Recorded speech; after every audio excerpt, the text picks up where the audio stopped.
Hello and welcome to the Car Care Nut Channel live stream. How you guys doing today? I hope everybody's doing well.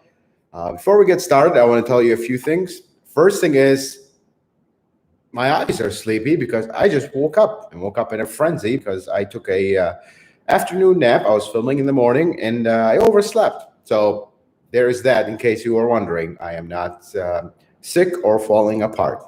The other thing is the giveaway for the channel. I know I've said 2-3 weeks. It's been a little bit over that. It's been a little bit of a hectic few weeks, but expect a video tomorrow announcing the winners. So if in case you haven't seen it, go ahead and find it. The video is called "This Is My Story." You'll know a little bit about me, and you can participate in the giveaway.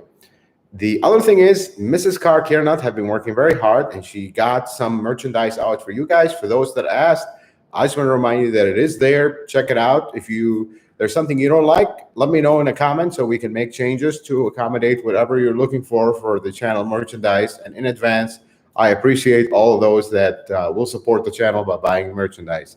Having said that, let's dig right into it, and let's start with the questions. So David Kim says, do new 2021 Toyota Camrys and RAV4s still have the problem with the battery dying? Or did they come with the DCM update you've talked about? Yes, they already come with the DCM update, and that is something that mainly affected 20s. The 19s, most of the 19s had a different style DCM. The 20s had I want to say it was a Continental DCM versus an LG, either or. I don't remember exactly which one is which, but it was changed in 2020 to a programmable DCM. So the 21s should have that update already. George Anderson, 2000 Toyota Corolla, stalls after stopping at a light. Also when climbing hills, I changed spark plugs and PCV valve.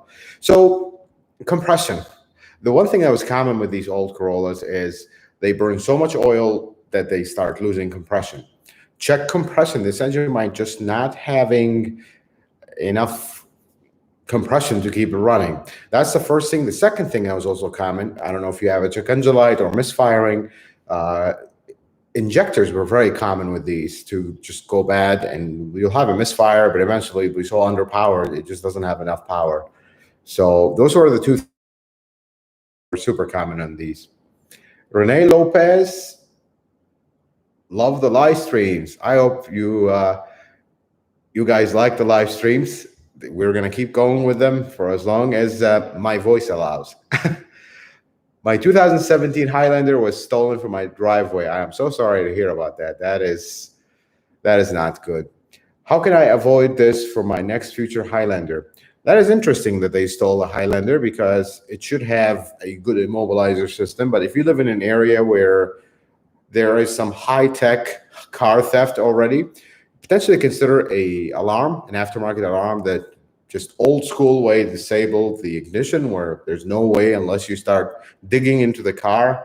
Install security cameras. That's another way to catch them when they do. But unfortunately, if they're that high tech that they're going to be able to steal a modern car with modern immobilizer, they might be able to bypass any alarm you put. So that's just keep that in mind as well. So James, 2019 RAV4 rear suspension now sags 1 inch compared to front when unloaded. You tow a 1,100-pound camper. Dealership says looks okay and did alignment. Are the rear coils worn? Should I replace with stiffer one? Airbags haven't helped sag. So the sag is common on these. They're not really towing cars. They can tow, but they're not comfortably towing. So you could potentially, I'm surprised that the airbags that you put on didn't help with the sag, but stiffer spring might help. That's really your only option here, or some kind of bumper that stops the spring from compressing that far. But otherwise, your options are limited here because it is normal for it to sag down like that when you tow. That's just the limitation of the suspension. But airbags should help. Potentially the airbag you put in maybe was too small. Maybe you want one that's a little taller that you could inflate higher so it would hold the bag from dropping. But dropping 1 inch is not as significant. I know you're concerned about tire wear, and it could be an issue, but also consider your setup for the towing. Are you putting too much weight in the back where it's pushing, or maybe extend the tow hitch higher, something like that? That could be also an issue. If you're basically towing your camper like this, you're pushing the car down because it's angled at an angle. That's something you want to look at as well. So Ali Batlaula, sorry if I said that wrong, I probably did. So here's your question. Thank you so much for watching my channel, Ali. I'm reading all your comment. Is engine additive, gas additive, or any other additive actually worth using it, or does it work? Here's the thing.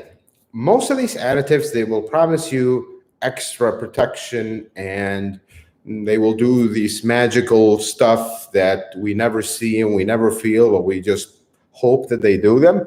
But the truth is, if you maintain your car, you don't really need any of the additives, not the gas additives. Basically, put gas additives if you live in an area where gas is horrible. I mean, if you're in the US, Canada, or, actually at this point, most countries in the world, you don't really have horrible gas where the gas company just cheats you out of all the additives that are supposed to be there. So you have to add additives. Engine oil, if you're using a quality engine oil, not some 50 cent a jug, unlabeled stuff, they're going to have additives and they're going to be sufficient. So why are we adding more additives? I don't know. The times have changed for that. Same thing with transmission fluid. I always recommend you use OEM fluid. It has more than enough additives to keep that transmission alive for long. So adding more additives, you can't hurt things, but potentially you're just throwing your money away to sleep better at night. Let's put it this way. Most of these additives, that's what they do. So personally, I don't use any additives. Just look at the products you're using for your car, the engine oil, the transmission oil, the fuel is the main thing. Use top tier fuel, and that's that. I wouldn't really use the additives. Gerald, do the Platinum come in Lunar Rock color? I don't really know which car. I think the RAV4 does, but I don't know which car. By the way, folks, when you ask a question, try to include year, make, model of the car. That helps a lot, so I can kind of tailor my answer to your specific situation. Ron Howell, what is your favorite soap to use and remove grease and oil from your hands and arms?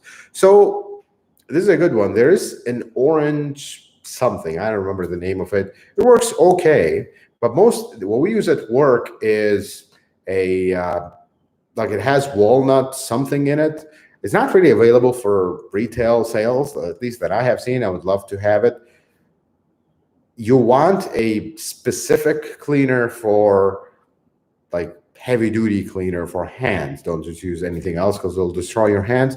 But my top advice is, instead of worrying about which soap you're going to use, prevention. Use gloves when you work on cars. Folks, we're not in 1955 where mechanics are competing for who can get their hands dirtier and who can look the stinkiest. We have to think with our brains. I work on cars every single day. I am exposed to all these chemicals, all this dirt. God knows where these cars have been, both inside and out. Trust me, some people don't take cleanliness to the car care level. Like all of us, we clean our cars all the time. Some people don't. They have busy lives, and their cars are, for lack of a better word, disgusting. But it is what it is. But the best thing is prevention. Use gloves. Now, trust me, you use gloves working every day, every 5 minutes, the glove rips and here goes everything. But at least you're trying to prevent things from getting really bad. Use a brush, and some people have commented that I don't have dirty fingernails. I mean, cleanliness is a little bit important. There's a brush that you can use and clean all the areas where you can't get to just by washing it with soap. That's something you want to do, because the stinky oil covered dirty hands mechanic era is over. There is ways to go around that. Wilson Miranda, what should I check before buying an older Tundra or Tacoma like 2004, 2010? Rust is the most important thing you want to check, especially the Tundras. That's a really good truck, like 2004 to 2006, even beyond that. but rust is the main thing. That's the one thing that kills these trucks, both the Tacoma and the Tundra. Otherwise, most of their problems are small. Just a general inspection, make sure nothing is pouring out, leaking, or something is damaged, or the other thing is maintenance. A lot of these trucks are, for some reason, neglected because they can take the beating, but make sure the maintenance is good. Main thing is the rust. So Giorgio's, okay, I'll never be able to say that. I'm so sorry. I'm just going to read your question. Why is the new Corolla 2019 Plus missing hood insulation material? Is this a problem? Honestly, the official answer would be, well, we deemed it was not necessary. The truth is, cutting cost. There's no other reason. Because honestly, all that little insulation thing did two things. One of them is it kind of insulated some of the noise. But again, they took the engine cover off on some of these newer Corollas, and noise is obviously not a concern in a economy car. So they'd rather give you that nicer radio, maybe nicer little materials on the inside, and take that insulator to compensate for it. Yeah, the car will be a little louder, but it's not really the end of the world. And the other thing is they're supposed to insulate heat from the hood itself. Now, they probably figured they made a car without that, and 10 years later, the paint didn't start breaking from heat. So they figured, well, let's just not worry about it. Let's put it this way. So MB asked the question, and I'm trying to find it. But MB, if you do me a favor, you should put your question there. Here we go. Okay. So new RAV4 Prime SE from out-of-state dealer. Looks like they did not install the two body plugs. Go figure. That's a nice job for them. But I could not find them in the vehicle. Can you verify that there should be body plugs in this model? Honestly, we haven't had a lot of them, so I wouldn't remember by memory. But if you see the holes for them, they should be there. That's the only way really to know, because these cars, you'll have the same model, the same year. This one has the pre-install. This one doesn't have them pre-install. And then 3 months down the road in production, they don't have them at all. This changes so wildly. I would check the car. You look at that video that I made. Look at the shape. They're always going to have that same oval shape. If you see them and they're open, there should be body plugs there. And in that case, call the dealer, have them order some for you. They're not really expensive, but still, you paid a small fortune. They should get it for you. When the vehicle was totally cold this morning, I saw that the power control unit coolant level is overfilled beyond the full mark by about 1 inch. Should I be concerned about this overfill? No, that's not extremely overfilled. But one thing I want to tell you is warm up the car completely and then go and check the coolant level. You wanna make sure that it's not way overfilled where it's about to come out of the container. That's the only concern, truthfully. Otherwise, it's not a problem. But when the coolant warms up, if it's overfilled when it's cold, when it warms up, it's going to go so high that it's going to overflow and make a mess. So if it's not that, don't worry about it. If it is, then just drop the level down a little bit, take some of it out, and life is good. So Tommy Cash, do you think Toyota will follow other car companies with zero inventory like Ford and GM and only taking orders for new cars? Folks, I don't work at a Toyota factory, so I can't give you like, oh yeah, we have this. I'll tell you what I see from my dealership. It got to a point where we had 4 cars on the lot. That was really bad. And basically all the cars were coming in, but they come in, they're sold. They come in, they're already pre-sold. Now, if you look at inventories online, you'll see that most dealers will have some. And here's a general warning. I think I've said this in a previous one, but general warning, especially if you're going out of state for a car. Some dealers, shamefully, are putting cars on their website that they have them, but they actually don't. Be careful with this, because the dealerships get allocated cars, so they know what cars they're going to get in the near future. So they're going to put them on their website to get people in. Then when you go in, oh yeah, this car will come in 2 months, but it's coming. that's different, and don't list it when it's not physically on your lot. So dealerships have been playing this game lately. But as far as production numbers, I'm starting to see, and it could be just my dealer, I don't know. Again, I don't work in a factory. We're starting to see some movement. There's a little bit more cars coming in. Now, yes, still most of them are sold already, but there's movement. So that movement could indicate that things are getting better, or we're just getting a rush and then all of a sudden it's going to stop. We hear all kinds of things, but nothing is accurate or 100% or official. Toyota will not say. They're just, we have a shortage, just order cars and we'll give you dates, and that's that. But the one model that is absolutely difficult to get right now is your 2021 Tundra, because that's going to stop production here soon. And then the Tacomas are difficult to get. And the main one is the Forerunner. The Forerunner is, even from before, was difficult to get. Now it's even a lot more difficult. So shopping for a car, don't fall for that. Oh, we have this car, and then you go and they don't have it. Oh, but we have this Yaris and nobody wants to buy it. Would you like to buy it? Yeah.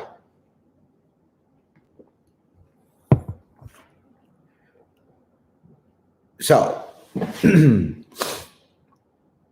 JJH Forever. I have a 2021 Prius Prime. Would it be okay to fill the engine with 0W20 to replace the 0W16? Follow your owner's manual on this one. If it explicitly say use 0W16, do not use anything else, then I would stick with that. Some of these are different between different markets. If you can't find 0W16, you can use 0W20, but the next oil change, you go back to 0W16. So Janet OB, please advise, should you undercoat a 2021 RAV4? Not as much as before, and it's going to depend how heavy is the salt used in your area. You could, but in order to do it correctly, all the covers need to come down and the thing needs to be undercoated. Otherwise, if they're not going to do that, I wouldn't do it, because what are they going to undercoat? This much that is exposed? I mean, this thing is covered entirely front to back. I'm not worried about hood and fenders because those are aluminum now. But underneath it, the car, yes, but they need to do it right. Otherwise, just don't do it. It's not worth it. It's covered. It's going to be a lot better than your older cars that are just exposed like that. But if you want to take it to the next step, you need to do it right, or just don't do it. Luis Perez, 2021 Tacoma SR5 Trail Edition with the V6. Will it last me 20 years? Honestly, it depends on you. The truck is made well, especially 2020. All the little issues that they have has been fixed. Take care of it. Maintenance, number one. If you live in a salty area with road salt used in the winter, you gotta undercoat it. The trucks, I just said the RAV4, it's covered. The Tacoma is not covered. It's just exposed to the elements. The 21 is a lot better because it's coated on the inside. But if you coat it on the outside and continue to protect it and take care of it, you should have it for 20 years.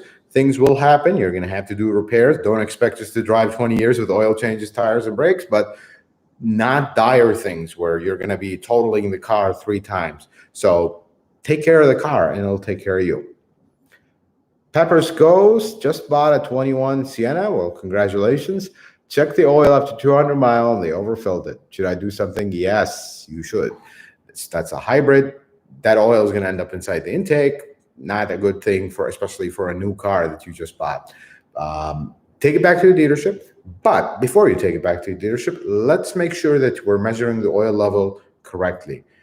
Start the van, drive it, let it warm up, shut it off, wait at least 1 minute, check the oil level. That's how, because sometimes if you leave the van parked overnight, you go check the oil level, it might be overfilled. That's normal. But you got to do this procedure. If you did that and it's overfilled, oh yeah, take it to the dealership. Don't correct the level yourself, because I think you paid enough of a fortune for them to correct the oil level and not have to do it yourself. So, Lala G, thank you so much for joining Super Chat. I hope you're doing well, sir. Neptune 787, is it necessary to connect a battery saver to replace or disconnect a battery? It is recommended, preferred, but not required. The only thing that might be an issue is your engine idle learn will be erased in some of the older models. That is the only concern. It is a recommended practice. It is a practice I do. It saves your like radio presets and all the little stuff. Most of these battery savers, memory savers, they're not difficult. They're not expensive. Don't buy an expensive one. Most of them are not expensive. Why not use it? I would use one. It just saves you a little bit of a hassle in some cases. So Hamad Walid, can you give us an idea about the engine oil pump in the Camry Hybrid 2019? Is it electric or hydraulic? Does it work even if the car is in EV mode? So it has a regular mechanical oil pump. It is a variable oil pump, so it can vary the pressure based on input from the computer. However, it is a mechanical oil pump. It does not run when the car is in EV mode or when the engine is not running. But it maintains enough pressure where as soon as you start, it has almost instant pressure. So not something I'm concerned about, but just to clarify, that engine, the A25A, has electric water pump, but mechanical oil pump. Milan Toombs, good evening to you too. I hope you're doing well. So Alex says, in your experience, would you choose the 5VZ FE 3.4 over the 1GR FE for longevity? Absolutely the 1GR. And this is a surprise. This is a surprise to some. The 5VZ is a great engine, but it's underpowered. It needs tons of maintenance, which is, some of it is very difficult. Every time you do spark plugs, you gotta, and valve covers are leaking, and this, and it's just an old design. It's time. I am one that I will tell you right now, and many will disagree. I think technology is great. They are taking us places where we could never get before. You look at the 5VC, great engine, runs forever, but it's underpowered, needs tons of maintenance, and not exactly very easy to work on in some certain jobs. The 1GR FE, the latest one, not the old 1GR, the new 1GR, like in the new Forerunner, the 5th generation Forerunner, it's a solid engine. They got to a point where they improved on it so much that it's almost bulletproof. I personally would go with the 1GR FE. 5VZ is not a bad engine, but just know they're old and they need a lot of maintenance. And that's just the way it is with these cars. So Sonofi Liberty 66, my 2004 Tacoma Prener has a mechanical clank or ping noise when I shift into drive and reverse. Drives fine otherwise. Am I in trouble? I don't think you are. This is an older truck. Things will start kind of showing their age and complaining, if you would. But that clink or ping noise, I would of course have to hear it to know exactly what it is. But when you shift to drive or reverse, a few things that come in mind. Pad shift is one of them, possibly a U-joint issue or a mount issue or something that is moving. Could be normal operating, but I need to hear it. So if you want, you can record a video, post it on YouTube, comment on the channel. I'll take a look. I'll take a listen real quick, and I'll give you a better idea. But some of these issues, guys, I don't have a magic wand. I have to listen and see if it's not something that is common with the model. So Randa Mackey, thoughts on 2016 RAV4 2.5 with 16,000 miles, good and bad. So Randa, I have a video on that model RAV4. You might want to take a look at it. But the main thing with these, 16 is already a good year that I recommend. I recommend 16, 18 in that generation. It seems like they worked some of the issues out in these years when they did the facelift. But there are a few things you want to watch for. The main thing is maintenance. Now, 16,000 miles, yeah, it's a 5-year-old car. Did they do one oil change? You'd be surprised. That wouldn't be good. But if it had oil changes at least once a year, hopefully, because some people will just go the 10,000 miles and do one oil change. So basically, here's this 5-year-old car with one oil change. That's not good. So check the service maintenance on it.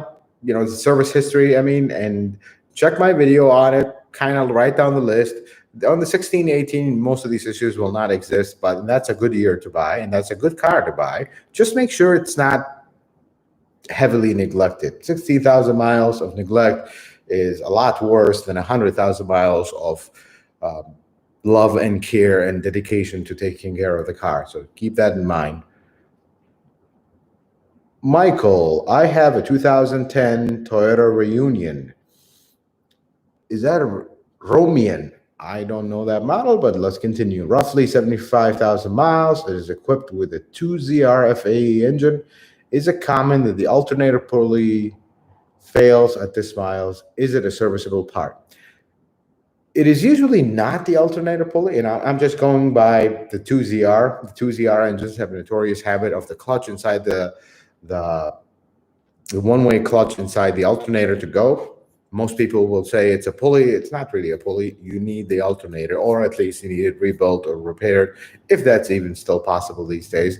But yes, they are common on that engine. I'm not really familiar with the model of car that you have, but that engine is notorious for alternator issues. Ron, 2020 CHR, why does Toyota not sell the blind spot monitor system as a kit for the model that it did not come as standard equipment? Well, the problem is there's a lot of, it's not just a matter of plug the sensors, plug it in, life good. Some of these cars will have the harness, but the problem is the body computer, for example, that could be different. Toyota has not gotten to a point like some other companies that all these options can be added on later. They're not, because they still use different wire harnesses, different computers, and then the cost would be monumental to add them, which it really doesn't make sense to do.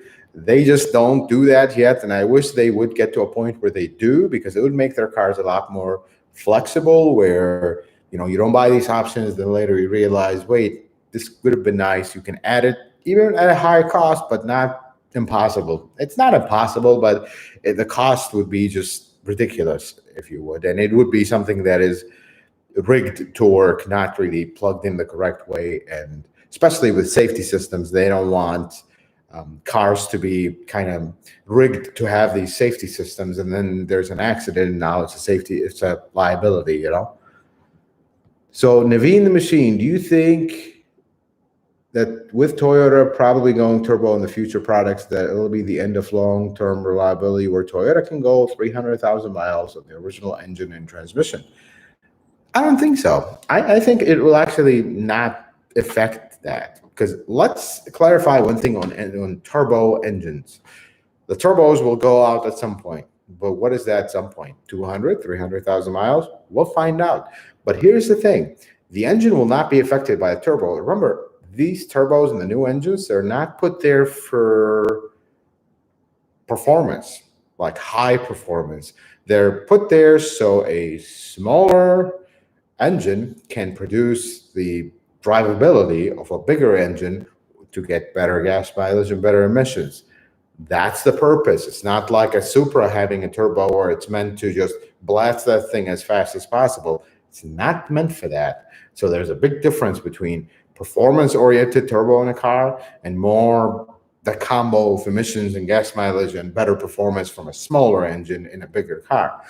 There's a big difference there, and I don't think it's going to just nosedive like that. And that's why Toyota is taking their time. You notice that they are the last to the party of turbos. And as of today, there is no Toyota model sold in the USA that has a Toyota badge, not a Lexus, Toyota badge that has a turbo. Yes, the Tundra is coming, but you and I cannot stand here and guarantee that it's going to have twin turbos. We don't know that. They might pull it off the last minute until it's actually parked in my driveway. I don't know 100%. So we'll find out. Turbos will go, but the engine and transmission itself, it's going to still be reliable. Maybe the turbos will fail at some point. You have to replace them. But just like your water pump and timing belts and timing chains and all this stuff, I mean, it's a part attached to the engine. Which fails, it's not necessarily meaning you're going to have to replace an engine. So Tien Long, 2006 Lexus SC430, 200,000 miles. When I changed the plugs, there was oil on the plugs in the coil. Is it a worn out piston ring or valve cover gasket? So it could be the valve cover gasket, which is most likely. Try and remember the 430, which engine it has. Most likely it's your valve cover gasket. The gasket has a little ring that goes around where the spark plug hole is. That's potentially your issue here.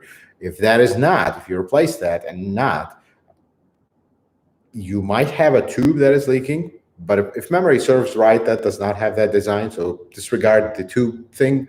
It's probably valve cover gaskets, and that's what I start with. You want to clean it up really well, replace the valve cover gaskets to start, and see how it progresses from there.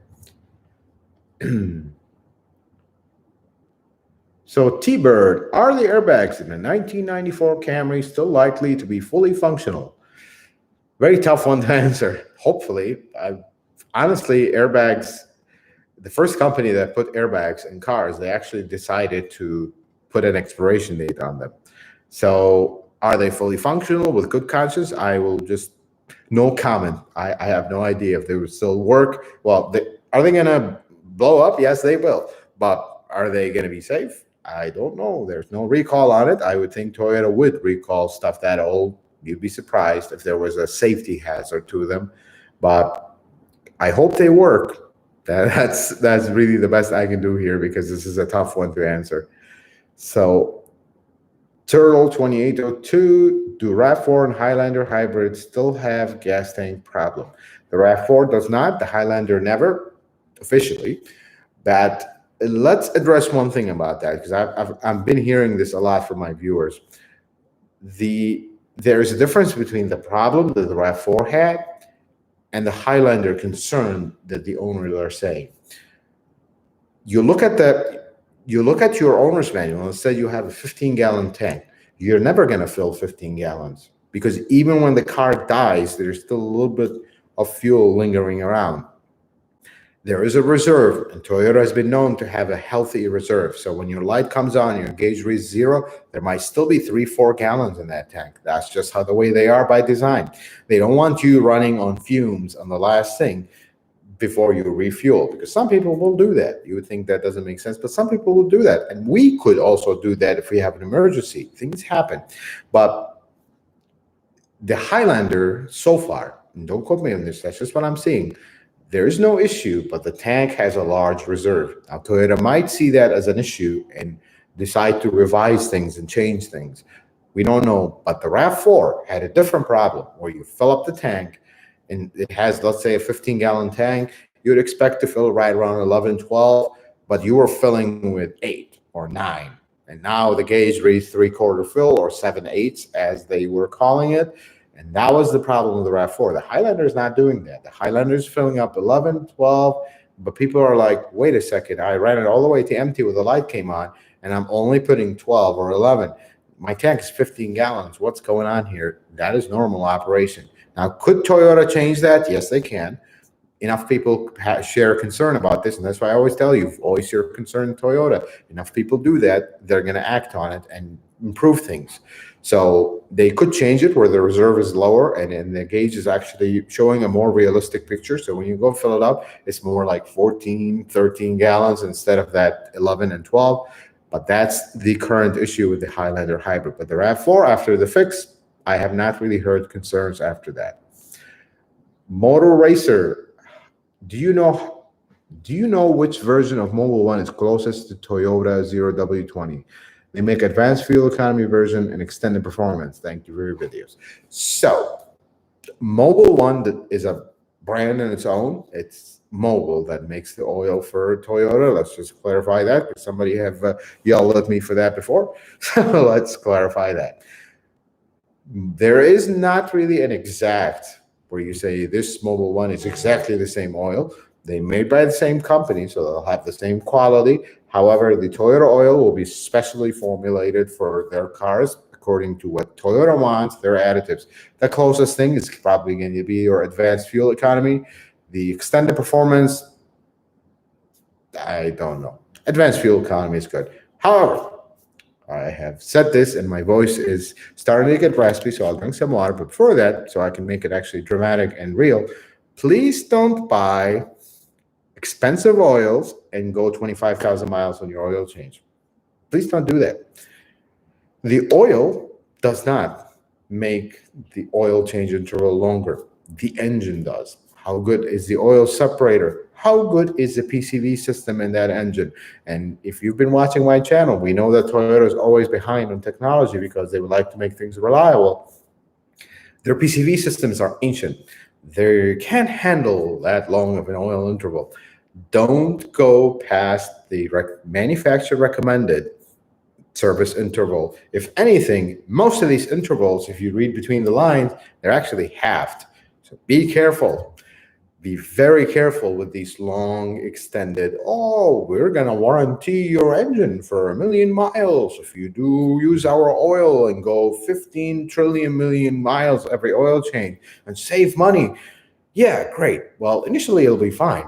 But then as you get higher miles and your engine all sludged up, now you have all kinds of problems with oil burning and variable valve timing problems and all this stuff that keeps me extremely busy because people don't take care of their cars. You're going to try to reach out to these oil companies and they'll give you a giant list of, oh, did you do this? Did you do this? Did you do this? And all of a sudden they disappear into the wind and you are left with a hefty bill to fix your car. Was it worth it? It's not. We all live busy lives, and I understand, we're trying to go with low maintenance cars that you're not at the dealership every 3-4 months, but you know what? It's going to cost you a lot more when your engine have problems because you went on the long oil change intervals. Be careful with this, please. Let's just clarify this, and this will give you an idea. I make more money when you break your car. Yet I am telling you, please don't break your car by taking care of it. I don't do maintenance all day long. All I do at work is engine disaster jobs and transmission jobs and heavy diagnosis and crazy accident cards. That's all I do at work. I don't do oil changes and easy work breaks and all. I don't do this all day long. The apprentices and the other guys do that, but I am an MDT. This is what I do. So, and I love it and I enjoy it, and it's not a complaint. So when you neglect your car and it gets to a point where it's desperate, you see me and the bills start going very high. That's how I make a living. But yet I'm here telling you, please don't do this to your car. Take care of it, because trust me, the bills will be extreme when things start going south. Even though it's a Toyota, still, these very well-made parts, well-engineered parts, they cost a small fortune when things are neglected and they go south. So please take care of your car, and it'll take care of you. So Ether Drive recently bought an IS250C with 98,000 miles, transmission is sealed. Toyota stays fluid is lifetime. Want to keep for 10 years plus, should I change it? At this point, at this miles, you did not list a year, but at this miles, you're right on the borderline. I would just do a single drain of fill and call it a day, and you're good. So, sorry for my little oil rant, but I love you guys too much. I want you to know the truth that take care of your car, it'll take care of you, especially with your Toyota. So Mr. PC23 just got my 2014 Forerunner serviced because it is pulling to the right with minor steering wheel wobble at high speeds. The shop balanced the front tires and performed alignment, but it still pulls. There is, and I should probably make a video about this because I've been seeing this a lot. There is a difference between a pull and a steering wheel off center. And some people could get the two mixed up. Let's start from the beginning. Your car pulls. A pull is you put your steering wheel straight, you let it go momentarily for a second. The car will just veer to one side or another. A wheel that is off center is you put your wheel centered, the car is going right. If you go a little bit this way, it'll start going straight, and vice versa. That is a wheel that is off center. So which one is it makes a huge difference on how do we approach this. If your steering wheel is off center, that's actually a simple thing. You just change the toe and life is good. The car is not pulling at that point. It just has a steering wheel that is off center. Super simple to fix, takes 5 seconds. It doesn't even need an alignment at that point. If your after has been aligned, let me clarify that because this might be taken in a different way. After you've done an alignment, if your steering wheel is off center a little bit, it can be corrected without a realignment. But If your car pulls, as in you're driving straight, you let the steering wheel go momentarily, your car will just drift one side to another. That is an actual pull. In that point, there are a few things. If the pull is wild, where as soon as you let the steering wheel go, it just darts one way or another, a few things you want to check. Are your brakes locking up? That is very common. 14 Forerunner, if this is in an assault area, it could be possibility. Don't be surprised. That's how they are with the brakes. The second thing is tires. In my opinion, my professional opinion, the number one reason why Toyotas pull is tires. Then tires, then tires, then a very big space filled with tires, then brakes, then maybe an alignment. And unless your wheel is standing like this, it's likely not. You're not going to pull at 5 miles an hour because of a bad alignment, unless it is extreme.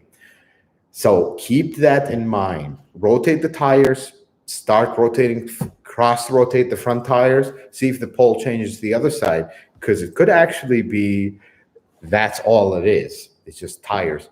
And here's the grand finale of this. Toyotas don't make very tight suspension. And tight is a relative term here. I'm trying to explain this. When you drive on the highway, they're going to follow the curvature of the road very easily. So that could easily be mistaken for a pull, but that's normal. So when you drive in the left lane in the highway, like in the United States, maybe things are different in other parts of the planet, the roads are curved for the rain to run down, not just puddle in the middle of the highway. So when you drive in the left lane, you're going to want to gravitate to a left pull. When you drive in the right lane, you're going to gravitate toward a right pull. That's just how most cars will do that, but most people will not notice it. Most cars have a heavy enough steering where you don't feel that, but some Toyotas are very sensitive to that, and you'll feel that. That is normal. You can't fix that. Unfortunately, it drove some people crazy where they sold the car because they hated that feeling. That's just how it is, and be careful with that. I don't want you spending too much money and trying to do that, and just to find out that it's actually normal. So keep that in mind. Rashim R, good evening. I use Royal Purple on my 2007 Toyota Matrix and change it every 5,000 miles. Is Royal Purple snake oil? Absolutely not. Royal Purple is a great oil. There is one catch with Royal Purple, though. It is mainly used for older stuff. Check the rating on that oil. That's all I'm going to tell you about Royal Purple. I haven't checked lately, but there was a point where people were using it, and it's actually rated up to cars for 2004. Great oil for older stuff, but you got to check the current rating that they have. Are they rated to be used in these newer cars with variable valve timing? And I understand your car is not that new, high-tech, and crazy, but this is for everybody else. If you use Royal Purple, is it compatible with your car, as in the rating? Just thought I'd bring this out. Royal Purple is excellent oil if it is correct for your car. That is. So, twist code 1216, 2017 Highlander SE, normal for low speed to feel a little jerky when cold. Start goes away by time. Yes, that 2GR of KS is not smooth when it's cold. It'll vibrate, especially when it's switching between direct injection and port. It'll be on the kind of shaky side, but then that's normal. Just give it, and the transmission doesn't help as well. At 8-speed is also a little all over the place when it's cold. As soon as things warm up, they're good. Nothing to worry about. That as long as they go away when it's warmed up, you're good. I wouldn't worry about it.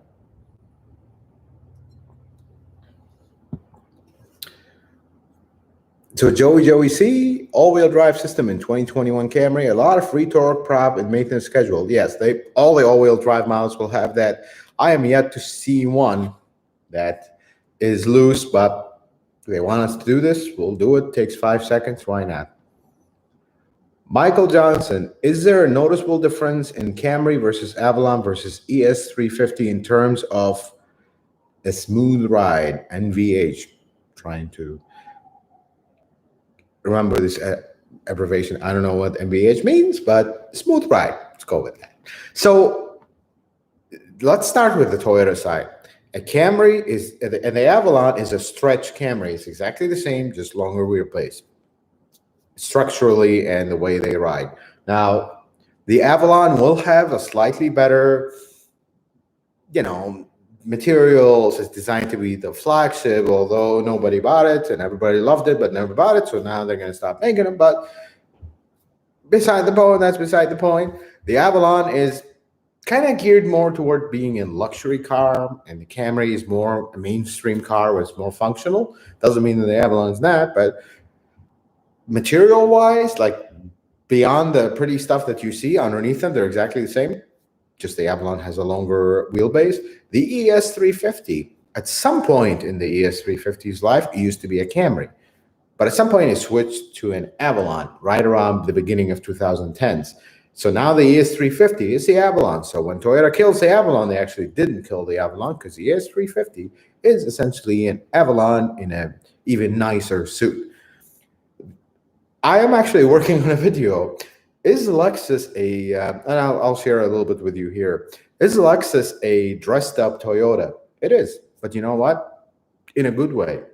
Because here's this luxury car that has a lot of insulation, super nice materials, everything is designed very nice, but they have the same stuff. They're still reliable cars, and that's what makes Lexus sell very well, because some people just don't care about that crazy driving dynamics of the German cars. They just want a nice car, nice place, quiet and reliable. They don't want this, they don't care about that. And that's what Lexus is. They fill that void. They actually make really nice cars. Some of their cars are nice driving, but they make very good, very nice cars. You will noticeably feel the difference between an Avalon and the ES350, both in quality of materials and quietness and smoothness of ride.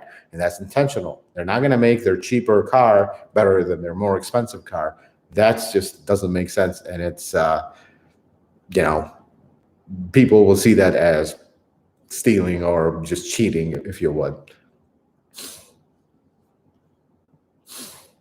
So Anthony Elaine, Australian 2007 TRD Orion Camry. Do you know about these cars? Well, it's a 2GR supercharged form factory. Why didn't America get that?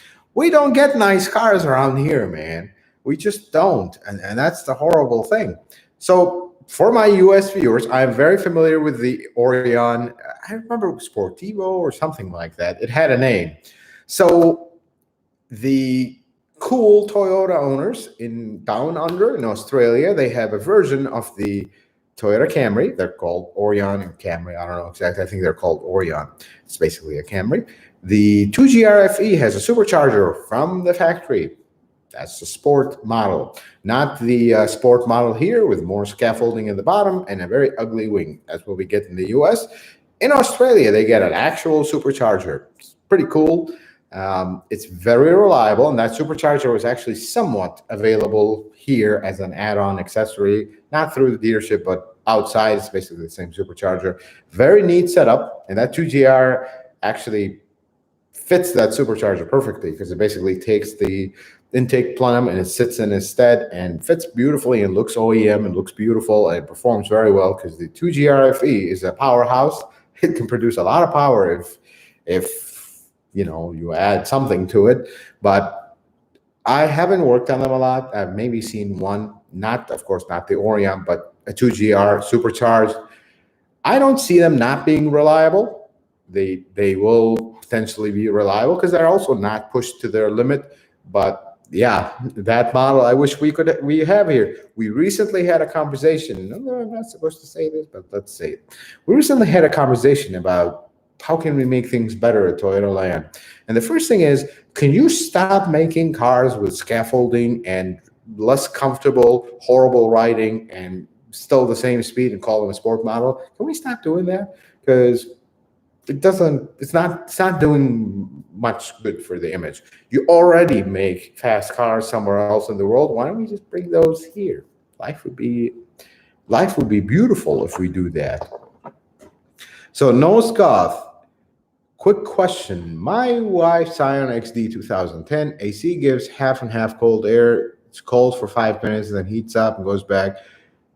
Could it be the AC compressor? So in any diagnosis, situation, and this is for everybody.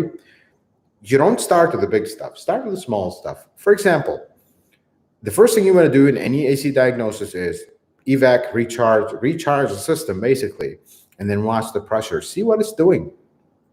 Don't go immediately for the big stuff. Oh, I need a compressor. Later to find out it's just a small leak you have that the freon is low. So that's the first thing I would address is recharge the system and see what happens. Go with that and go from there. Okay, where were we at? So Fencer Fixer Repair LLC. What's the highest mileage Toyota vehicle you've ever worked on or see? So there are quite a few that I see regularly that are high miles. Probably the highest mile one was around 900,000 miles, and I think it was a Tundra. It was from out of state and never seen it again. But there are a few that regularly I see. One of them is a 2016 Sienna with over 600,000 miles. That one is pretty crazy because it shows up almost every 2 weeks for oil change, all kinds of maintenance. The owner does everything on time, on the dot. He is some kind of courier or deliverer or mobile salesman. I don't know what exactly he does, but he maintains this thing beautifully. And you would not believe this thing. You're getting this baby, and it looks brand new. You look at it from the outside, other than the 3 times painted front end because of the rock chips, you can't tell this is a 600,000 mile car. And that's the beauty of it. You take care of these cars, they'll take care of you. But yeah, that's the 900,000 mile one. I think it was an 0405 Tundra. It was from out of state. It didn't have rust. That was a surprise. And also, you got in it was like, oh man, this thing has 900,000 miles. That is a weird feeling when you work in a truck like that. So Lexus man, are there any bad points with the GS300? I'm hearing mixed reviews here in the UK. So I'm assuming that the GS300 is similar to US models.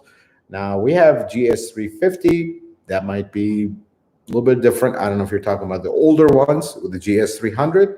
The GS300 in the US had a 2JZ GE, I think, not an FE.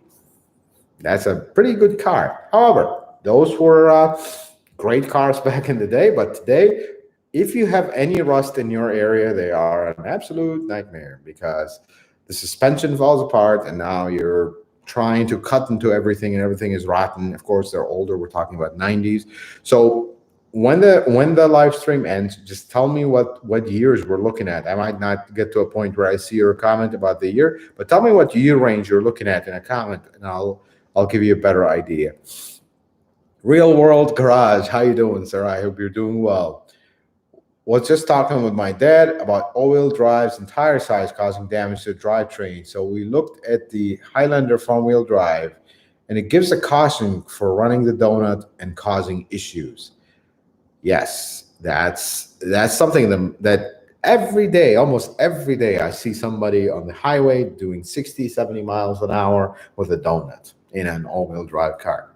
Folks, the reason they put donuts, yes, it was initially for size to fit things. Second, for cost, for lack of a better word, cost, let's say the truth here. The other thing is, it's a temporary spare tire. Please, when you have a flat tire, you put that spare tire on, drive it straight to the shop, get it fixed. The temporary spare tire should not go on these cars, especially in the front. If you have a front-wheel drive car, I want, if potentially possible, put it in the back. You're going to do yourself a favor. Differentials don't like different size tires. Yes, in all-wheel drive cars, all 4, but in two-wheel drive cars, the driving wheels need to be even. Do you know that? Yes, they do. They do need to be even because then things don't go well long term. And I see people doing 60, 70 miles. Folks, most of these tires have a big warning on them.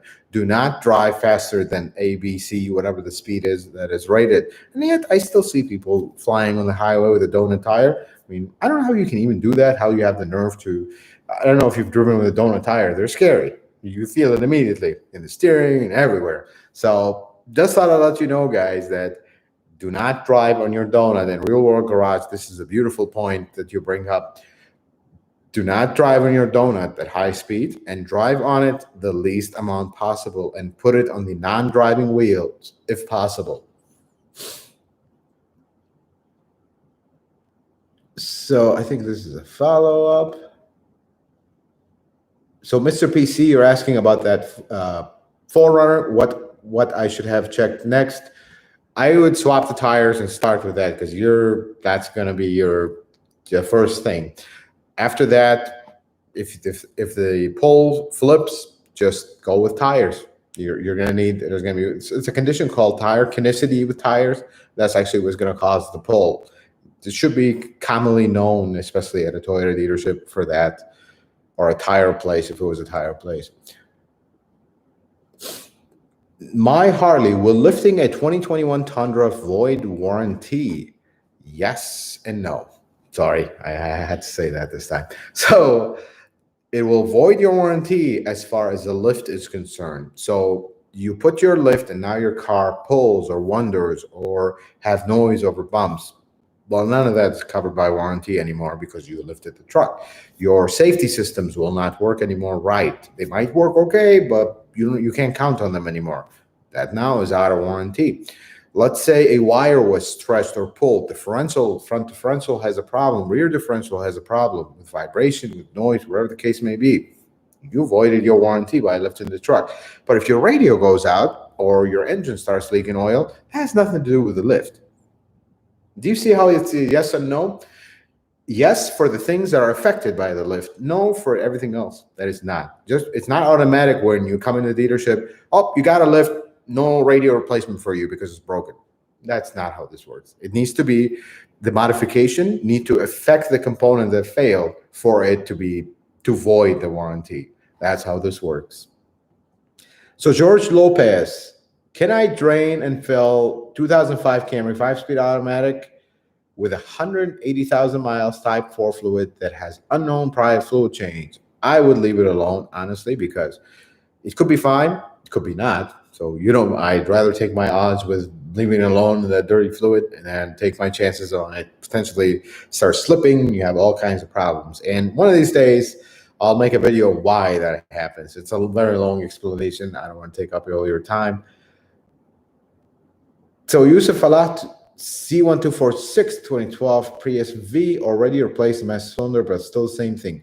I will need to look up that code, so please leave me a comment after the live stream, and we'll look into it. So Beach Bums 2008 just purchased 2020 Camry Hybrid. Congratulations. Winston John, 98 Forerunner 3400cc. Sometimes misfire and intermittent stalling when in traffic. Everything in the fuel system replaced, only coils and ignition models not replaced. So you need to isolate your misfire location. Is it an ignition misfire? Is it a fuel misfire? Remember, this is I just said about that BiVZ. This is what this truck has. Things are old now. You have to look at vacuum leaks. You have to look at injectors. You have to look at coils. You have to look at even as much as, does this have a head gasket issue? The idle air control. There's a lot of things a lot of stuff with the fuel system replaced. So potentially you replaced injectors. Check your idle air control. Is it idling too low and now it's dying? That was a common. TPS adjustment, throttle position sensor. There's a lot of stuff in these older trucks that as they get old starts falling apart, and you'll have an intermittent stalling or rough running. But I would start with checking codes. Likely you're not going to have any. This is ancient stuff, and it's the OBD2 at that point didn't work very well. But idle air control and vacuum leaks, that's the first thing I would look at for intermittent stalling. And sometimes misfire is a concern. I would look at the ignition system as well, and the coils mainly, and the wires. Ohm out the wires. And so Marty, how many miles is too many on an FJ Cruiser? Well, if it's rusty miles, any miles is a lot. If it's non-rusty miles, They just keep going. Um, I have also a customer, and we were talking about high miles Toyota. I have a customer that I want to say he has 350,000 on his FJ Cruiser, rusty FJ Cruiser, but he fixes whatever it needs, and we're trying to work on the frame now.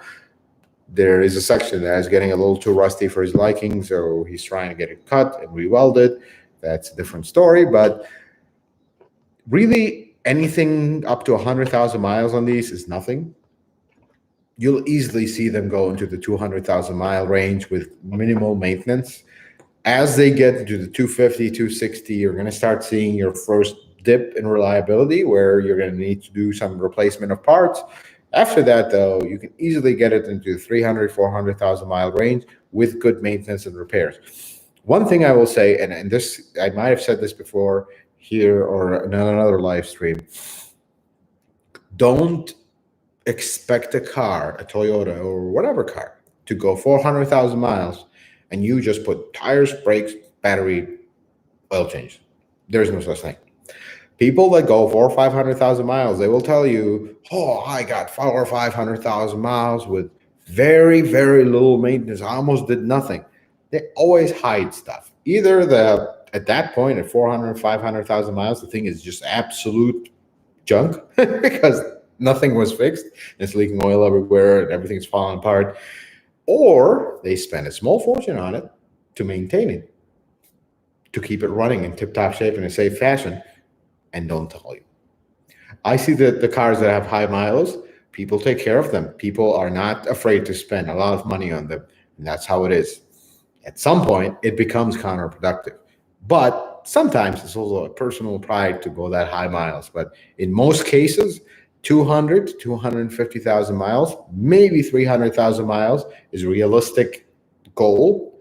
Beyond that, it becomes counterproductive, honestly, because now you're spending so much money fixing just flat worn stuff and not badly worn. I mean, it has 300,000 miles. It becomes counterproductive at that point. So that's just my opinion. 300,000 miles should be the expected end. 200,000 miles is mid. 100,000 miles is good on an FJ Cruiser. Quest Jones, how often do you suggest doing a tune-up on a 2016 Forerunner? So the term tune-up is a relative term. Tune-up back in the day used to be, let's change the plugs, change the wire, change the rotor and cap, set the timing, adjust the points. That's what tune-up used to be. Just the carburetor, life's good. Well, that doesn't exist anymore in cars. There's nothing as a tune-up. I just wanted to make sure that if you go to a place and say, "Oh, your car needs a tune-up," tell them, and you don't need to be working on my modern car because there's no such thing as a tune-up. But most people refer to it as spark plug replacement. On your 2016 Forerunner, it's every 120,000 miles. So you're going to replace the spark plug, and that's really that. If you really want to take it to the next level, clean the throttle body every 25, 50,000 miles, whichever, just pick a number in between them, and life's good. That's about it for as far as tinkering with the car to keep it running, other than just regular maintenance, oil changes, filters, and anything else that comes along the way. So, folks, we're going to take 3 last questions, and we're going to call it a day because got a few things going on with the family. Usually Saturday night, we spend some time together. So, Emmanuel, I'm not going to read that. I don't want to embarrass myself here. Is it good to install coilovers on my 2013 Highlander and also considering an infotainment system upgrade, which is the best one? So, coilovers, I wouldn't, because a Highlander is not exactly the most sporty car in the world. I mean, you're going to put coilovers, you're going to drop the car, it's going to ride really rough. And I don't see the benefit, but that could be just my personal opinion. You could do anything you want. There is not really an issue doing it, but just, you're going to sacrifice the ride. As far as an infotainment upgrade, absolutely. Pick the options that you want. I can recommend a specific infotainment system, but pick the one What do you want? Do you want Android Auto? Do you want Apple CarPlay? Do you want navigation, GPS, whatever the case may be? That should be the deciding factor, which infotainment system you need. Do you want a touch screen? Do you want, but just my advice to you, whichever one you end up picking, don't go with a cheapo, no name, whatever, that has no company behind it. Go with a good, decent quality one that will have a company that stands behind it. Or buy the cheapest one money can buy. So when it goes out after a year, you just throw it and buy another one. The idea here is don't spend too much money on no name, whatever. Nobody knows who made this thing. And make sure the wiring is done right. So Claremont, Florida, with Toyota maintenance and parts in my 4-cylinder 2019 Toyota Camry, a good car to go 300,000 miles. It's so different with all the tech. Folks, take care of your cars and they will last. This has not changed. The thing about all the tech, we're talking about Toyota here. This tech, trust me, is not cutting edge. It is not the latest and the greatest. There are so many companies out there that will blow Toyota into the Middle Ages when it comes to technology and highest tech and this and that. But Toyota does one thing that blows them out. When they all end up in the junkyard and you're still driving 300,000 miles, they make things reliable. They're not after who can come up with the latest and the greatest. They're about who can make it more reliable. That's what Toyota wins at every single time. So yes, the 2019 Camry, when you compare that to a 2009 Camry, I have been inside both of them. Not inside as in sit in the driver's seat, inside as an engine apart, trans apart, all this stuff. Yes, when you compare the two, the 2019 Camry is, for lack of a better word, a spaceship. But when you compare it to a 2009 Camry, of course, but that does not mean it's going to fall apart and not going to last. I just don't see it. And I don't just say this because, oh, here's a Toyota fan saying that because he likes Toyota and he wants them people to keep buying them. No, here's the truth. They've already been cabs with over 200,000 miles. 2018 Camry Hybrid. It's been out for a while. Cabs put a lot of miles on their cars. And we've seen a few with over 200,000 miles on the A25A. And it's like, man, this thing runs like new. Okay. Now, this is different, of course, than you taking a course of 10, 15 years to put miles on it, because now we're not adding the age factor. But still, cabs are not exactly driven softly or gently. They're driven very hard, sometimes 24/7. And here you go. Thing runs perfectly. There's no oil leaks. Nothing blew up. That overcomplicated variable valve timing system still runs perfectly. So I don't think you're going to have problems getting high miles off the newer Toyotas. Look, sorry for the small rant. I'm starting to get old, and I'll admit to this. Back when I first started the automotive business, everybody said, when direct injection comes in, it's over. Cars will not last. We'll go back to cars not lasting 100,000 miles. And if you go even older than that, a lot older than that, now I was not around that time, when fuel injection first came out, people said it will be the end of car reliability and cars will never, and so many mechanics quit the business. And here we are. Fuel injection was the best invention because carburetors are, for lack of a better word, horrible. Sorry if you like carburetors. They're just horrible. They're just inefficient mess. That's what carburetors are. Fuel injection is a lot more accurate, has a lot more control, and not just for emissions, for everything else. Folks, new stuff are not necessarily bad. I'm getting older and certain things that are too new, I'm starting to like, okay, I don't like this because I don't know how it works. But I'm not going to say it's not good just because I don't know how to use it and I'm not comfortable with it. There's a big difference. So let's take the last three questions. And I already said this, but I don't know. Let's do this again. I love you guys too much. Robert Wiggins, why do I need to warm up the transmission to D+F to drain and fill the fluid? Sorry, that's interesting.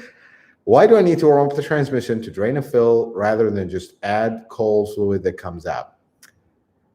Because do you know if the fluid level was correct to begin with? Yes, it could be a factory fill, but you'd be surprised there. I'm just saying. Always check the transmission fluid level. The thing is, this is how cars start having issues, is when you make decisions as the person working on the car, mechanic, DIY, whatever the case may be, you make decisions on what to follow and what to just I don't need to do that. We're gonna be good. No, you won't. You need to do the procedure from start to finish because that's what is required. If you are unable to finish the job from start to finish, then don't do it. But please follow the procedure and check the fluid level. It's not about who's smarter and who can do it shorter. It's about who can do the job correctly. So check the fluid level. It wouldn't hurt. Avo Sunny, I'm buying a new Toyota Corolla hybrid. Should I change the oil at 1,000 miles? Also, could you make more hybrid videos, please? Yes, I personally would change it at 1,000 miles. That's the break-in oil change. It's up to you. It's not in the owner's manual, the break-in oil change. I still recommend it. I still do it in my personal cars. It's up to you. M. Terrence. So all else being equal, reasonable maintenance and mixed use in an area with medium salt, would you expect a new Forerunner or new Tundra to last longer? They have already lasted longer than the previous ones. Honestly, some people will disagree with this, but the current generation Tundra and the current generation Forerunner is potentially more reliable than the ones before it. That's the truth. Because the Tundra, borderline, but the Forerunner, definitely. The Forerunner was improved, and this generation is possibly one of the best generations, at least in my humble opinion and my professional opinion, seeing them every day. But the new cars are better in ways you just can't see them. You just have to accept it. The new tech is not always bad. Yes, it is complicated. Yes, when it does break, might be expensive, but older cars needed so much maintenance. People were willing to do it. Newer cars, people are seemingly not wanting to do the maintenance. So please do the maintenance and life will be good and you're going to have no issues. Take care of your cars and they'll take care of you. Trust me, I see the people that don't take care of their cars and they're not very happy. So let's take one last question. And as we always do in my live streams, the last is always first. So let's take this one. Jim G, 2018 Camry SE has a startup rattle, which is very brief, occurs from warm. Any suggestions? So that's an interesting one, actually. I have not run into a rattle on startup on that 18 Camry, unless it's a V6, which even a V6, that's different. I need you to do the following. I need to hear the rattle because I'm actually interested in that one. Do a video, small video, just put your phone camera up and start the car and see if you can capture it and upload it to YouTube and post it in any of my videos. Just post a comment, hey, I'm Jim. This is the rattle from my 18 Camry, so I can hear it. Because some of these engines will make a slight clatter when they first start up. And that's normal until oil builds up. But if it's a very loud metallic rattling, then I would like to hear that because that is something that I'm interested in. Folks, with that, we're going to wrap up the live stream. I hope you guys learned something. I hope you liked it. Sorry for the muggy eyes first because I should not oversleep. This next time, I'll try not to do that. Just note for self, I guess. Guys, thank you so much for watching. I wish you the best, and we're going to see you next Saturday at 7 p.m. I did something different, and I noticed that you guys have responded because I hear a lot of my viewers that say, I couldn't make the live stream because I didn't see it and all that. Make sure you turn on your notification. Hit that thumbs up button if you like this live stream. If you didn't like it, hit the thumbs down. That's okay too. And we'll see you guys next Saturday. I'll try to put the live stream tomorrow possibly so you can see it. You can plan for it in advance. Just set a reminder so you wouldn't forget about it. And until then, folks, may the Lord bless you and keep you. And you guys have a wonderful day.